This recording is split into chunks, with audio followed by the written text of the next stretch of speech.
Bom dia, queridos alunos, tudo bem com vocês? Espero que todos estejam bem, tá? E cuidando da saúde. Vamos continuar aqui, galerinha, com os nossos assuntos. Na última aula, nós falamos sobre a questão do período composto por coordenação, período composto por subordinação, e nós vamos iniciar o período composto por subordinação, certo? Vamos, na verdade, fazer uma revisão, porque nós já vimos o assunto e aí faremos uma revisão agora sobre o período composto por subordinação. Esse período composto por subordinação, vamos lembrar que na verdade, ele vai trazer orações que são dependentes. Uma oração, ela precisa da outra para ter sentido. E aí, esse período composto, ele vai ser formado por oração principal e orações subordinadas, ou oração subordinada. Pode ser uma ou mais de uma oração, certo? Observem no exemplo aí. Disse ao aluno que estudasse muito.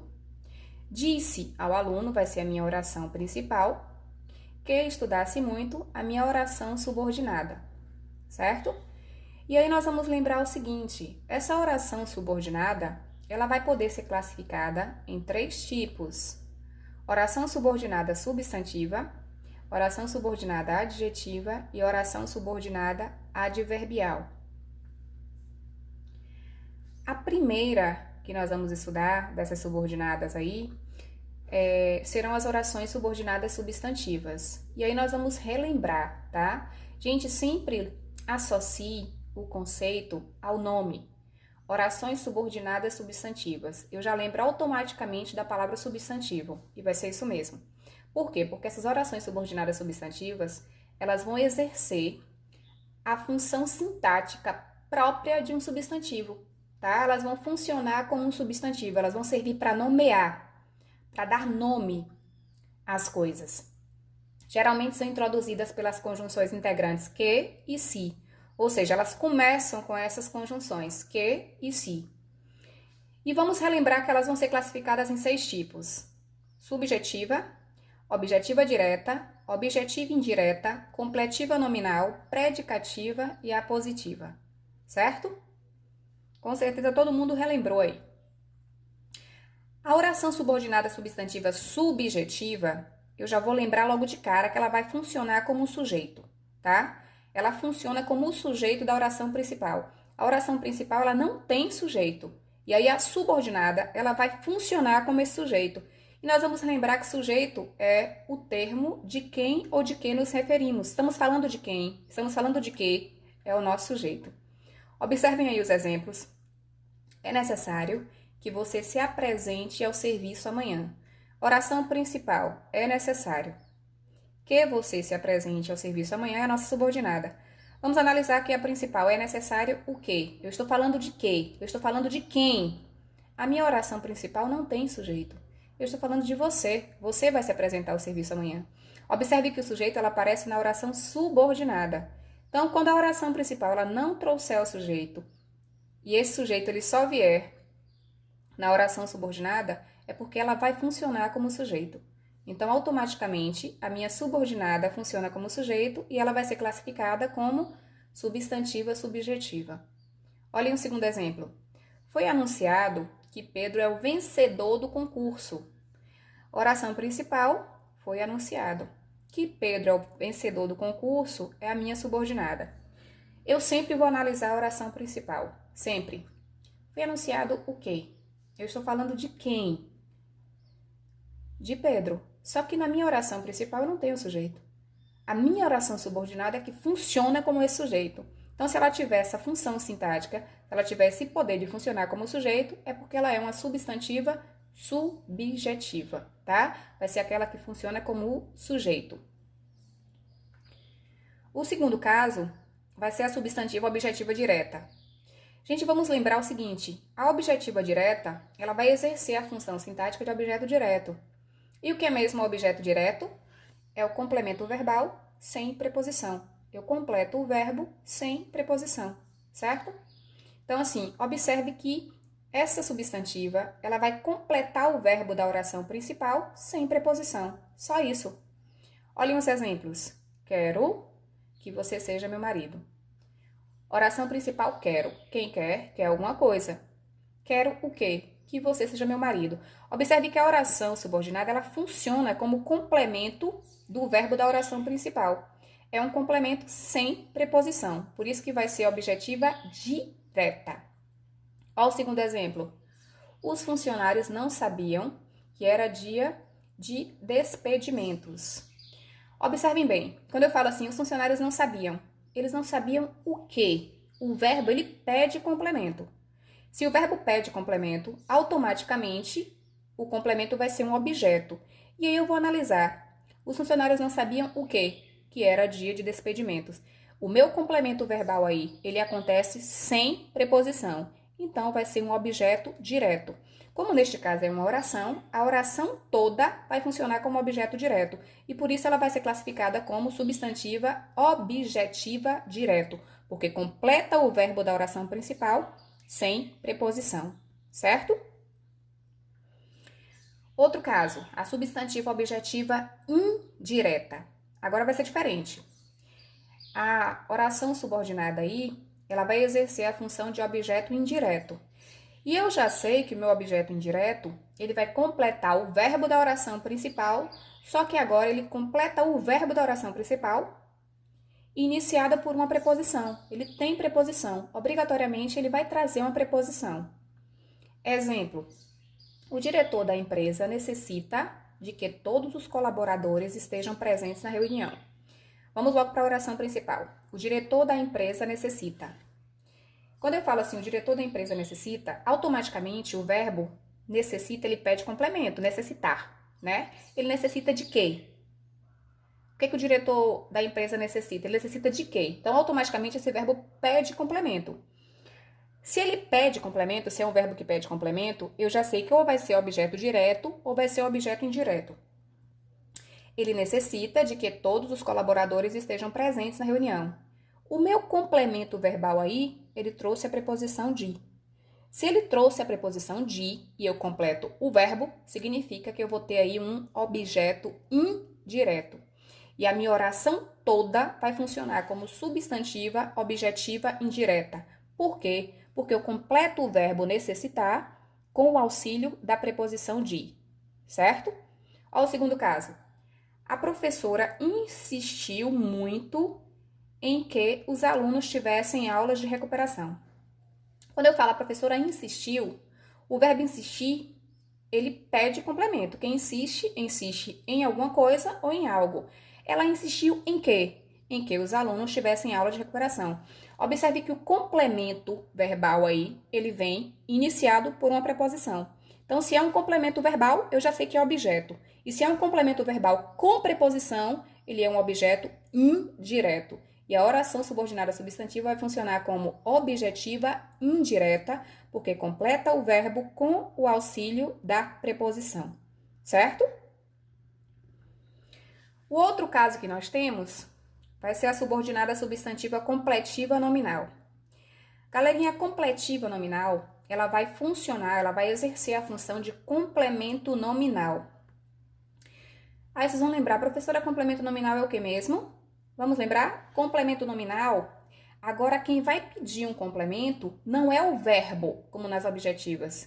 Vai ser um nome. Por isso que vai ser complemento nominal, porque eu vou completar um nome. Tudo que não for verbo, certo? Só que automaticamente, quando eu completo este nome, eu também vou ter uma preposição, porque o complemento nominal, ele exige também a preposição. Então, assim, tem que ter cuidado para não confundir com a objetiva indireta. Porque tanto na objetiva indireta quanto na completiva nominal, as duas vão trazer preposições. Só que o que vai diferenciar uma da outra?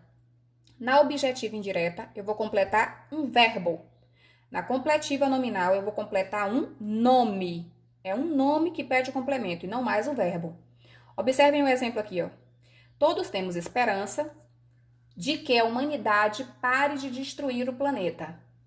Gente, quando eu falo todos temos esperança, esperança é nome e não é verbo. Quem tem esperança de alguma coisa. Então, temos esperança de que a humanidade pare de destruir o planeta.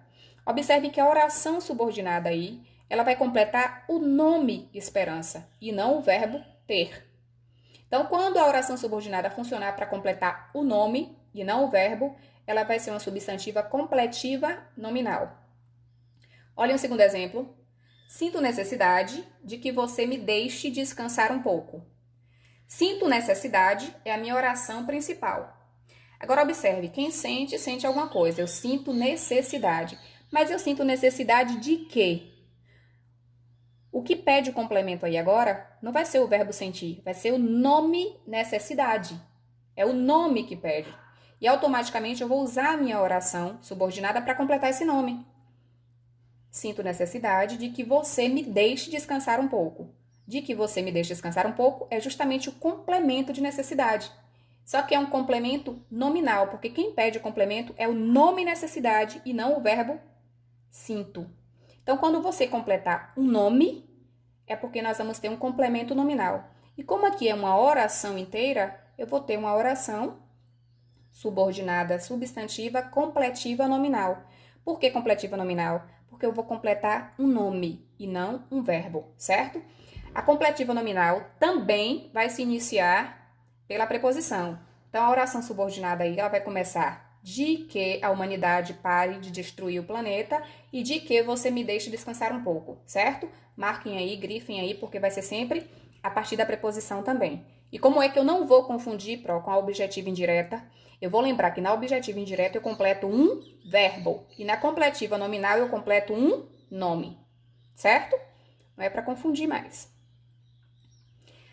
A predicativa, ela vai exercer a função de um predicativo do sujeito, tá? Ela funciona como um predicativo do sujeito.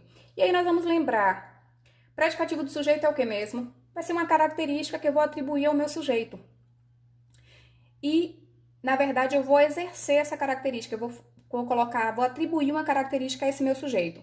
Só que a substantiva predicativa, ela vai trazer essa característica na oração subordinada, tá? Ela vai trazer essa característica do verbo da oração principal. E mais uma observação, o verbo da oração principal, ele vai ser sempre um verbo de ligação. Vamos lembrar aí, verbo de ligação, aquele verbo que indica estado. Ser, estar, permanecer, ficar, parecer. Então, ela vai funcionar como um predicativo do sujeito do verbo da oração principal. Exemplo aqui, ó. O bom é que ela sempre foi bem comportada. Perfeito. Então, eu já tenho aqui o verbo de ligação, que é o verbo ser, ó. Eu sou, tu és, ele é. E automaticamente, se eu tenho esse verbo de ligação, eu já sei que eu vou ter predicativo. E a oração toda vai funcionar como um predicativo.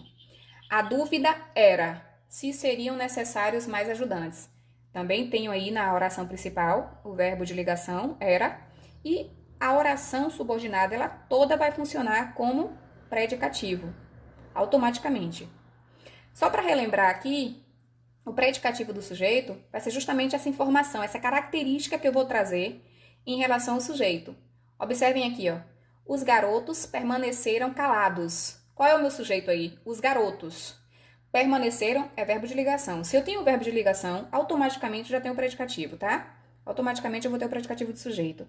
Só que aí eu vou analisar. O predicativo do sujeito vai ser a qualidade que eu vou atribuir ao meu sujeito. Qual foi a qualidade que eu atribuí a garotos aí? Eles permaneceram o quê? Calados. Então, calados vai ser o meu predicativo de sujeito, tá? Só para relembrar. E aí eu coloquei para vocês acima alguns verbos de ligação, para vocês relembrarem. Ser, estar, ficar, continuar, parecer, permanecer. Sempre que indicar estado, tá? Se indicar ação, não é verbo de ligação. Quando ele indicar estado, é sim um verbo de ligação. Por fim, a mais fácil, né? Das substantivas, que vai ser a oração subordinada substantiva apositiva. Por que ela é a mais fácil? Porque ela vai exercer a função de aposto.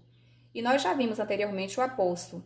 E você vai lembrar que o aposto é justamente uma explicação, né? É uma característica que eu vou atribuir a alguém ou a alguma coisa. E para facilitar ainda mais, nós vamos lembrar que o aposto, ele geralmente vem entre vírgulas ou depois de 2 pontos, justamente para ter essa pausa para explicar. Então, a oração subordinada substantiva positiva, ela vai funcionar como um aposto de um termo da oração principal. Exemplo, Helena apenas desejava uma coisa, 2 pontos, que fosse muito feliz com sua família. Observe que a oração toda aí, a subordinada, que fosse muito feliz com sua família, ela explica o que Helena desejava. Ela desejava o quê? Que fosse muito feliz com sua família. Então, essa oração toda que funciona como a explicação é que vai ser a substantiva apositiva. Pedi um favor a meus amigos, dois pontos, que esperassem por mim. Observe que eu vou explicar qual é o favor que eu pedi aos meus amigos. Essa explicação aí, em forma de oração, é que vai ser a minha subordinada substantiva apositiva, porque vai funcionar como um aposto, como este elemento que vai trazer para a gente essa explicação, essa informação a mais, e que geralmente vem depois de dois pontos ou entre vírgulas. Alunos, vocês agora vão fazer o seguinte, queridos, vocês vão copiar no caderno a atividade, tá? Eu coloquei aqui 3 questões e eu quero que vocês copiem no caderno as 3 e respondam, tá? Primeira questão, vocês vão destacar e classificar as orações subordinadas substantivas. Podem sublinhar ou podem circular. Você vai destacar para mim e dizer se ela é uma subordinada substantiva objetiva direta, objetiva indireta, predicativa, apositiva, tá? Essa é a primeira questão. A segunda, vocês vão separar as orações e classificá-las. Como assim? Vocês vão fazer, na verdade, vocês vão fazer 3 coisas. Primeira coisa, você vai separar qual é a oração principal, qual é a oração subordinada. Depois que vocês fizerem isso, vocês vão me dizer também qual é a função sintática da oração subordinada. Então, assim, se eu classifiquei como subjetiva, qual é a função sintática dessa subordinada? A função sintática de sujeito. Se eu classifiquei minha subordinada aí como objetiva direta, qual é a função sintática dela? A função sintática de objeto direto. Então, eu quero que vocês façam as 3 coisas. Na verdade, vocês vão separar, colocar a oração principal, a oração subordinada, depois vão classificar a subordinada e depois vão me dizer qual é a função sintática. Se é a função sintática de sujeito, de objeto, de predicativo, de aposto, de complemento nominal, certo? Isso que eu quero. A terceira e última, vocês vão relacionar as colunas de acordo com a classificação que eu coloquei aí. Vocês podem colocar o número em cima. Meu desejo é que haja paz. Nesse período composto aí, que tipo de subordinado eu tenho? Aí vocês vão colocar o número equivalente, tá? Se é número 1, se é número 2, se é número 3, se é número 4 ou número 5. Só isso. E por fim, se vocês tiverem alguma dúvida, se vocês quiserem enviar, perguntar, questionar, fazer algum tipo de comentário, por favor, mandem para o meu e-mail. Esse é o meu endereço de e-mail, carlasoaresjc@hotmail.com, tá? Podem mandar para o meu e-mail, que assim que puder eu retorno para vocês. Um beijo, boa aula e fiquem com Deus, viu?